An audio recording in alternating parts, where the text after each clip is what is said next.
Bonjour à tous, ici Mégacier. Donc aujourd'hui je vais vous présenter Windows 8.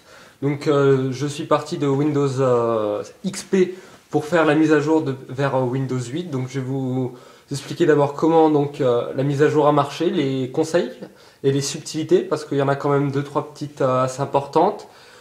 Ensuite je vais vous montrer les différences au niveau de l'interface et je vais vous parler très brièvement des performances parce que ça fait à peu près même pas une semaine, 3-4 jours que donc j'ai fait la mise à jour depuis Windows vers XP vers Windows 8. Donc alors c'est un PC assez vieux que j'ai là. Alors Pentium D, 3 Go de RAM. Alors disque dur, je crois que le disque dur est assez mauvais. Alors ça c'est le Crub. Et alors pour ceux, il n'y a pas absolument aucun problème de compatibilité avec Linux pour les utilisateurs. Donc voilà, ça c'est Windows 8. Donc pour l'upgrade, j'ai donc payé 30 euros. Alors, donc si vous voulez upgrader depuis Windows XP à Windows 8, alors je vais pas trop parler des raisons. Je vais vous parler rapidement de l'interface. Je ferai une autre vidéo concernant les performances et la compatibilité. Alors oui, vous allez d'abord télécharger un assistant de mise à jour, un Upgrade Assistant, qui va vous dire si si vos applications sont compatibles avec Windows 8. En fait, cet assistant est totalement bidon parce que toutes vos applications, tous vos programmes seront désinstallés. Donc il n'y aura plus rien. Par contre, vos documents sont sauvegardés, ce qui est assez appréciable. Alors, ce que je vous conseillerais de faire, c'est tout bonnement de ne pas utiliser l'upgrade, mais de graver le CD et de réinstaller en partant de zéro. Au niveau des performances, c'est un peu mieux. Et surtout, moi j'ai un vieux disque dur. Et il a fallu que je supprime tous les documents et surtout tous les programmes qu'il a eu la bonne idée de sauvegarder en me disant et non, vous ne pourrez pas les utiliser, blablabla. Donc j'ai dû tous les sauvegarder, ça m'a pris un temps fou. Bref, alors ensuite, l'Upgrade Assistant. Donc il vous dit si vos applications sont compatibles ou non, sachant qu'elles seront toutes supprimées. Ensuite, il vous demande de rentrer vos coordonnées bancaires. Ensuite, dans la fenêtre suivante, il vous dit quel est le prix après que vous ayez rentré les coordonnées bancaires. C'est d'assez mauvais goût, mais bon, ils font comme ça. Enfin, il va télécharger l'image et va directement l'installer. Alors, si vous voulez graver l'image comme je vous le conseille, il faut aller dans le mail de reçu qu'ils vont vous envoyer et aller cliquer sur télécharger. Sachant que c'est machin truc, cliquez ici, télécharger. Alors, un des gros problèmes de cet assistant d'upgrade là, c'est que si vous êtes vers Windows XP et que vous voulez, comme moi, aller de Windows XP 32 bits à Windows 8 64 bits, eh bien, c'est pas la bonne solution parce que comme vous êtes sur un système 32 bits, il vous fait télécharger un Windows 8 et installer un Windows 8 32 bits. Alors, les deux seuls moyens d'avoir Windows 64 bits, sachant que votre clé Windows achetée pour 32 bits est compatible 64 bits, c'est soit de demander à un de vos copains de vous prêter le CD d'installation, soit de faire, oh là là, ça c'est rien, soit de faire une petite recherche sur internet. Alors le prix 30 euros jusqu'au 31 janvier. Si vous êtes malhonnête, vous pouvez faire une recherche pour avoir 15 euros de réduction. Petite recherche internet. Bon, alors voilà, ça c'était concernant la mise à jour. Donc moi ce que j'ai fait, c'est que j'ai réinstallé à partir d'un CD prêté par un ami en 64 bits. Donc ça marche très bien, je n'ai pas eu de problème lors de l'installation. Il propose de personnaliser pas mal de choses, comme ça. Oh là, ça, on s'en fiche. Comme ici, cette petite couleur. Donc voilà, ça c'est à peu près l'interface que vous devriez rencontrer. Alors ça c'est galère parce que donc vous n'avez plus de bouton démarrer. Alors vous voyez ici bureau, ici vous avez un tas de petites applications assez inutiles, ça je l'ai installé. Et ici donc vous avez la liste de vos programmes tels que j'ai voulu l'organiser. Et si vous glissez la souris vers le bas, en bas à gauche. Alors voilà, là vous pouvez dézoomer au cas où vous avez un disque dur de gros bourrin. Et tac tac tac. Alors je suis carrément paumé moi. Je m'y fais mais pas très bien. Hein. Bon bah je trouve plus. On s'en fiche. Alors pour si vous voulez passer d'un écran à l'autre, soit vous appuyez sur la touche démarrer, hop. et vous passez du bureau à l'autre. Soit tac tac tac, soit vous appuyez sur bureau là, soit vous ouvrez donc bureau ici, soit vous ouvrez l'explorateur de fichiers. Donc là il n'y est plus, je sais pas trop où il est. Alors il y a un truc pour afficher toutes les applications, je sais absolument plus où il est. Peut-être si je clique là, non. Bref, il y a un truc pour afficher toutes les applications. Alors quoi dire? Alors je vais vous parler de l'interface rapidement et puis des applications. Alors au niveau des pilotes, j'ai eu pas mal de problèmes. Là je sais toujours pas si mon pilote... bah non, bah visiblement mon pilote de carte graphique n'est pas installé, mais il y a une prise en charge à la base qui est assez bonne. C'est-à-dire que si vous ouvrez voilà, une fenêtre, hop, et que vous bougez, et ben l'image, pas comme sous XP où il y avait des vieux où c'était très saccadé, là l'image reste bien fixe. Les nouveautés de l'interface, à part le bouton manquant démarrer, rien de très nouveau. Enfin, moi, ça me perturbe pas trop de changer d'un système d'exploitation à l'autre. Donc, ah oui, pour passer de cet écran-là à l'autre, vous pouvez aussi glisser en haut à gauche votre souris et hop là, youhou, nouvelle interface. En bas à gauche, pour récupérer le truc carré là, accueil, métro, UI, bidule. Alors Internet Explorer 10, bon bah, la seule fois que je l'ai utilisé c'est pour télécharger Firefox, toujours aussi mauvais. Alors vous avez des trucs assez sympas, mais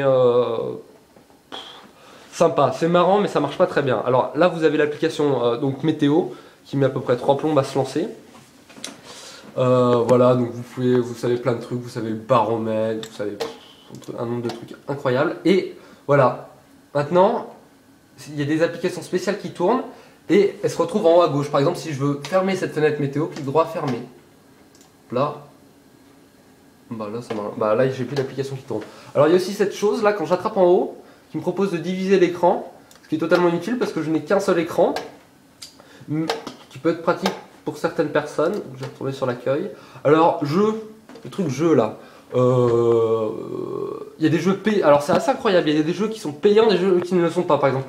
Fruit Ninja, il coûte 5 euros, 4 euros, 5 euros, moi je ne l'ai pas acheté. Hein. Par contre, ce jeu Where's My Water, payant sur iOS, est gratuit maintenant. Enfin, en tout cas sur ce truc. Alors maintenant, je suis en plein écran. Alors, avant, j'avais que cette moitié d'écran, c'est nouveau ça. Bon, ils ont mis à jour, tant mieux, très bien. Alors, aux dernières nouvelles, la dernière fois que j'ai utilisé, ça plantait. Dès le début, là, tac. Je cliquais, et telle une application mobile, ça ferme et ça plante. Et voilà. Typiquement, c'est ce qui s'est passé là. Donc pour la fermer, je glisse en haut à gauche, je redescends et je fais clic droit, fermer. Voilà, donc je retourne sur le bureau. Donc maintenant, les vraies fonctionnalités du bureau. Alors si vous appuyez sur CTRL ALT SUPR, 2 minutes, hop là, voilà, ça vous ouvre cette fenêtre. Verrouiller, changer d'utilisateur, bref, rien de nouveau avec Windows entre 7 et... Même vous pouvez activer ça sur XP. Alors, ça c'est le gestionnaire de tâches. Alors, le gestionnaire de tâches est quand même assez bien parce qu'il vous permet de savoir donc l'utilisation de votre processeur, mais aussi de votre mémoire vive, de votre disque dur et de votre réseau. Alors, le disque dur, maintenant je sais que ce qui me fait ralentir, c'est mon disque dur. Il est tout le temps à 100% d'utilisation. C'est assez catastrophique. Donc, les pilotes, pas génial. Si vous devez télécharger des pilotes, je vous conseille de taper directement, non pas du C, votre version Windows 7, vous êtes directement sur internet, vous tapez par exemple, moi j'ai une carte graphique ATI Windows 8, vous téléchargez la totale et comme ça, il n'y a plus de problème. Alors, bien sûr, vous avez cette chose pour diviser l'écran. Si vous êtes sur XP, vous pouvez le faire avec Aquasnap, donc c'est pas vraiment une grande nouveauté. Et par contre, si vous attrapez ici, tac, et vous glissez en haut, hop, il vous met pile poil à la taille de l'écran. Hop là, je la refais. Hop là, tchac. Voilà, donc maintenant je fais le tour de l'interface. En gros, ah oui, alors la première fois que j'ai lancé, j'ai eu un problème, c'est que l'ordinateur, il y avait un disque dur qui ne me le détectait pas. Donc, en fait, mon disque dur est partitionné, donc j'ai un disque dur, mais à l'intérieur, il est divisé en plusieurs parties. Ma partition document n'était pas détectée, donc je suis allé dans clic droit, pardon, hop là, gérer, clic droit sur ordinateur, gérer. Ah oui, alors ça par contre c'est assez énervant, c'est que vous n'avez plus le bouton démarrer. Donc pour ajouter, pour aller sur le poste de travail pour l'activer, il faut aller dans propriétés, personnalisation, machin tout, c'est assez compliqué. Donc là je suis allé dans gestion des disques. Hop là, je vais l'afficher en plein écran, on va en profiter. Donc ouais, alors niveau gestion processeur c'est bien. Franchement j'ai l'impression que le processeur est quand même mieux utilisé que sur mon Windows 32 bits. Il est moins souvent saturé. Par contre niveau utilisation de disque dur, j'ai l'impression que ça utilise quand même beaucoup plus de disque dur. Donc là, typiquement, Adobe je vous en parlerai dans 2 minutes. Alors là, typiquement, hop, on voit bien que mon disque dur est partitionné et une partition n'était pas détectée. Donc il m'a suffi justement de cliquer là-dessus, de me le dire, modifier la lettre ou le chemin d'accès, de rajouter une lettre et hop, c'est bon. Le disque dur a été détecté de nouveau. Bon, faut le savoir, ça peut dépanner, hein, parce que moi ça fait me faire, ça a failli m'énerver ça. Donc parfaitement compatible avec Linux, comme j'ai déjà dit. Alors oui, hop, maintenant vous avez un nouveau menu quand vous glissez à gauche. Rechercher, bon, recherche, partager, génial. Accueil qui vous permet de passer du bureau à l'autre truc, merci, hop. Périphérique, ce qui vous affiche à peu près rien du tout si vous avez qu'un seul écran. Et enfin le gestionnaire paramètres, marche, ce qui vous permet de l'éteindre ici. Hop, veille, marche arrêt, réseau notification. Parce que visiblement vous faites pas mal de notifications, personnalisation, très avancée. Donc maintenant je vais finir là-dessus. Niveau compatibilité des programmes, alors les pilotes c'est une catastrophe. Pour l'instant, pour le moment. Il devrait s'en sortir. Niveau compatibilité des programmes, j'ai pas eu de problème actuellement. Photoshop marche très bien, sachant que c'est la version 32 bits. VLC, CodeBlock, Skype, pas de problème. SolidWorks, mais des petits problèmes d'installation avec Framework. Parce que, alors oui, il y a des choses nouvelles maintenant. C'est par exemple SolidWorks, il a besoin de Framework. Et en fait, ce n'est pas SolidWorks qui l'installe, maintenant c'est Windows. Donc Windows passe 30 plombes, pour être clair, à le chercher. Il le trouve très bien. Il le télécharge, il l'installe. Alors maintenant, vous pouvez changer la couleur de la barre des tâches. Donc là je suis dans l'édition avancée. Regardez la barre des tâches juste en bas ici. Hop, je vais passer vers le vert. Hop, là, voilà. Donc maintenant, devrait être les to bise. Annulé. Hop. Bon, bah voilà, c'est tout. Donc, est-ce que je vous conseille de passer vers Windows 8? Je dirais oui pour le système 64 bits. Oui, parce qu'en 2014, Windows XP n'aura plus rien. Enfin, n'aura plus de mise à jour sécurité. Déjà que ça commence à être chaud. Alors, Windows 8 par rapport à XP, antivirus intégré. Nouvelle interface, mais rien de génial. Système 64 bits. Copier-coller, c'est rigolo le système de copier-coller. Je vais essayer de vous en faire un. Je vais copier-coller voilà, mes documents. Copier. Hop là. Rapidement. Alors, avant, il fallait installer cette espèce de truc muche de supercopieur. Et maintenant, il vous dit l'avancement général. Et là, c'est la vitesse de copie des documents, ici.